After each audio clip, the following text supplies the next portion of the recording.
Of all the great new Pixel 10 phones, the Pixel 10 Pro XL is my top pick thanks to its incredible display, longer battery life, and increased storage capacity. It has all the amazing features you'll find on the Pixel 10 Pro, but with more room to get things done and have fun.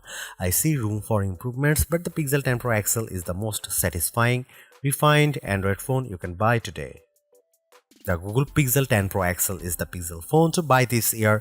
The Pixel 10 Pro can match the Pro XL on the most important features, but the benefits of the larger display, along with a couple of features that are simply better on the XL device, make the Pixel 10 Pro XL my favorite of the new Pixel family, and the phone I would recommend first but not last. I feel confident recommending the Pixel 10 Pro XL above the rest and above any other Android phone you can buy right now because I spent the last year using the Pixel 9 Pro as my primary work phone. That means I know exactly why the Pixel is a great phone for being productive, but I also know that I wish I would had a bigger screen than the 9 Pros. The Pro XL will be my primary device this year for sure. If you haven't checked out a Pixel phone in a while, you really should head to a store and get your hands on one. The latest Pixel 10 Pro XL is polished and well built with a refined look and gorgeous materials and color combinations. It's a much nicer looking phone than the latest iPhone 16 Pro Max, and it delivers on a number of features Apple hasn't been able to match. Google's AI features are the most advanced on any smartphone and often most unobtrusive. The newest AI features like Magic Q and the live translation don't feel pushy or overblown, and they don't produce embarrassing or useless results. Google is pushing AI into the background as a silent helper where it should be. Of course, all of the new Pixel 10 series phones have Google's advanced new AI features like the live translator that not only converts your language into another tongue, it also speaks with a voice that sounds remarkably like yours. That may sound alarming from a privacy viewpoint, but Google says this processing happens on the Pixel 10 Pro XL and not on a distant cloud computer, so your conversations and your voice should be safe. So what makes the Pixel 10 Pro XL so special, the best of the Pixel 10 bunch? First of all, Google's Pixel displays, so-called Super Actua displays, are among the best you will see on any smartphone. These screens are bright and colorful and very sharp. When the screen is this good, I want as much screen as I can get, so I prefer having the larger XL display at 6.8 inches. It's 0.5 inches bigger diagonally than the Pixel 10's display, and that equals 13 square centimeters of extra screen space. The Pixel 10 Pro XL also has the largest battery of all the new Pixel phones, and that equates to the longest battery life, both in my real-world testing and our battery rundown test. It wasn't a massive difference. The Pixel 10 Pro XL only lasted an hour longer than the Pixel 10, still every bit helps. The Pixel 10 Pro XL also charges faster than any other Pixel 10 device, whether you are charging wirelessly or with a USB-C cord. If you have a 45-watt charger, the Pixel 10 Pro XL can charge that fast compared to the 30-watt charging on the other two Pixel 10 phones. The Pixel 10 Pro XL can also use faster wireless charging. Again, it's not a huge difference, but every detail matters. The biggest benefit for me is the combination of Google's winning Super Actua display with the Pixel 10 Pro XL cameras. If I am taking serious photos, I want the biggest viewfinder possible to get the right shot. The extra screen space on the Pro XL phones felt like a big advantage, and if photography is important to you, I'd recommend the Pro XL phone first. The Pixel 10 Pro has the exact same camera specs, but having the bigger Pro XL display helped me take better shots. Are there other benefits to the Pro XL? Well, not really. It isn't any faster than the Pixel 10 Pro or even than the Pixel 10. In our benchmark tests, the extra RAM in the Pro models didn't seem to make much difference. Pixel phones still disappoint if you only care about the numbers. I don't rely on benchmarks, though the Pixel 10 Pro XL was satisfying and quick in almost every task. There was some lag on the camera, but most of other features, including the latest AI helpers, ran smoothly with no delays. Google has another winner with the Pixel 10 Pro XL and the whole Pixel 10 family. Between the premium design, the excellent software, and the advanced AI features, this is a phone that iPhone fans should seriously consider, and Galaxy owners should envy. I'll be keeping this phone close by, snapped to my MagSafe charging stand until an even better Pixel comes along. I remember the days when a new phone would cost the same but come with more storage and RAM than last year's model because component costs had decreased. This year's Pixel 10 Pro XL is more expensive than before and it comes with 256 GB of storage, but I'm not awarding Google any medals for giving the phone enough space. This phone should be cheaper. To be fair, 256 GB of storage is the right amount unless you play a ton of games or you shoot video with your phone at high resolution. There's a 1TB model available, but only serious enthusiasts need apply, and you know who you are. The color options this year are a bit drab. I like the moonstone color and the jade, but they aren't very exciting. My review unit is the porcelain white, which looks classy but a bit bland. Google also sent along a silicone case with magnets built in that matches the phone perfectly. If you want the 1TB storage option, it's only available in the black obsidian. The Google Pixel 10 Pro XL is the Pixel 10 Pro all blown up. It doesn't add any extra buttons or physical details. The two phones look identical, just at a different scale. That's a good thing because the Pixel 10 Pro is a great looking phone and it keeps the same exact design as the Pixel 9 Pro. That was my favorite phone of last year. If it ain't broke, don't fix it. I like the Pixel 10 Pro XL design even more than the latest iPhone 16 Pro Max. It feels just as refined as Apple's phone with fewer unnecessary buttons to get in the way. Does anyone actually use the camera control? I know I don't. To be fair, I don't use the temperature sensor on the back of the Pixel 10 Pro XL, but I can ignore that easier than a button.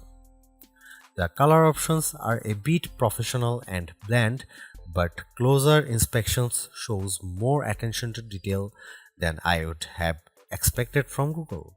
The jade color of my Pro review sample, for instance, was matched with a light gold frame that looks barely glided. It's a gorgeous match. The speaker grills on the bottom of the phone are new and color matched to the frame you choose. It's a nice touch that most people won't ever notice. I have no complaints about the Pixel 10 Pro XL design except that I would like to see more interesting color options. Google at least matches its phones perfectly with its silicone case colors, and like the Pixel 10 phones, the latest cases have magnets inside that secure a very strong connection to any Pixel Snap or MagSafe accessories you might buy. Wow, I was expecting to be pleased with the Pixel 10 Pro XL's display, but this phone somehow looks even better than I anticipated. Google's Super Actua displays are among the best you will find on any smartphone. For the past few years, Google's new Pixel displays have been dominant, topped only by Samsung's best Ultra screen, and this year hasn't been disappointing at all. The Pixel 10 Pro XL is a joy to use in any situation. It's great in outdoor light, even for shooting photos or reading my social feeds. It's perfect for navigating in the car or on the street. It's a great phone for reading in the dark late at night or as a bedside lamp with the Pixel Snap screensavers. In fact, I like this display so much that I think it justifies paying more to have more of it. The Pro XL is the Pixel to buy not just because it has a bigger screen, but because the screen is so enjoyable that I want to have as much of it as possible. Whether I'm watching videos, taking photos, or playing games, the Pixel 10 Pro XL display is my favorite on any smartphone I own. The Google Pixel 10 Pro XL highlights Google's clean and well-designed interface. I love the Material 3 expressive interface design, as Google calls it, Pixel version of Android. It's friendly without feeling cartoonish, and it packs plenty of useful widgets and tools that are easy to manage and don't hog my attention. With so much screen space, it was a joy to create AI wallpapers and populate my home screen with Google's sleek widgets. I let the phone set all of my icon and widgets colors to match my wallpaper, creating a unified theme, and the phone darkened the colors as the day went on, finally flipping to dark mode after sunset. That's the best of Pixel, a well-designed interface filled with just enough useful features to make the phone a tool you always want in your pocket. The Pixel 10 Pro XL will definitely remain my primary work phone after this review is published. It gives me simple customization and shortcuts that removes the clutter of apps from my home screen and surface just the information I need. I wish iOS was better at this. The Pixel 10 Pro XL also has some of the most useful AI features you'll find on a phone, and I am a big fan of Google's call screening tools. I can let Google AI answer when an unknown number calls, and it will give me a text transcript of whether my caller says, then I can decide whether to answer the call or not. This feature is only available on Pro Pixel models, and it's worth the upgrade if you take a lot of calls. Apple lets you make a contact card for yourself that will accompany your phone number when you share your details. Google lets you make the contact card for your contacts instead of having them do the work. That seems like a better solution since not everybody owns an iPhone and Apple's contact card don't work across platforms. Even Google's Daily Hub is more useful than other attempts I have seen. Samsung, Motorola, and now Google all offer a homepage for your personal information gathered and summarized by AI. On my Galaxy S25 Ultra, the Now Brief page has been useless at best and oddly flippant at worst. On the Pixel 10 Pro XL, the Daily Hub offers more useful information, links I actually enjoy, and easy access to more information. There are still some odd and off-putting AI features, usually generative AI tools. The Recorder app, for some odd reason, offers a generate a musical background for your recordings.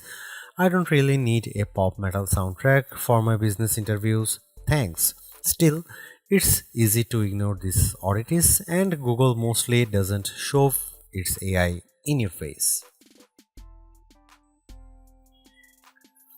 The Pixel 10 Pro XL and the Pixel 10 Pro have identical camera lenses and sensors, but I am calling the Pro XL the better camera phone because of the larger display and longer battery life. Both of those attributes are features that camera buyers look for, and they make a difference when shooting the pixels. The photos I got from the Pixel 10 Pro XL were fantastic, perhaps the best I have seen on any camera phone. The Pixel 10 Pro XL took photos with very accurate colors and plenty of details at every focal range. For night photography, it was no contest. The Pro XL took pics that looked like I had a professional flash gun attached, while the iPhone shots looked much darker and lacked focus.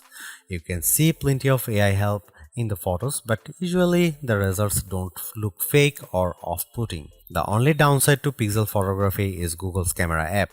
It's a nightmare. It's hard to use with settings that seem to conflict with each other. At just one setting, like changing from 12 megapixel to 50 megapixel resolution, and a handful of other settings suddenly go dark without warning. Here you can see some camera samples of the new Google Pixel 10 Pro XL.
The Pixel 10 Pro XL's performance is the phone's only real letdown, and even though it didn't make a difference most of the time, at key moments the phone struggled to keep up.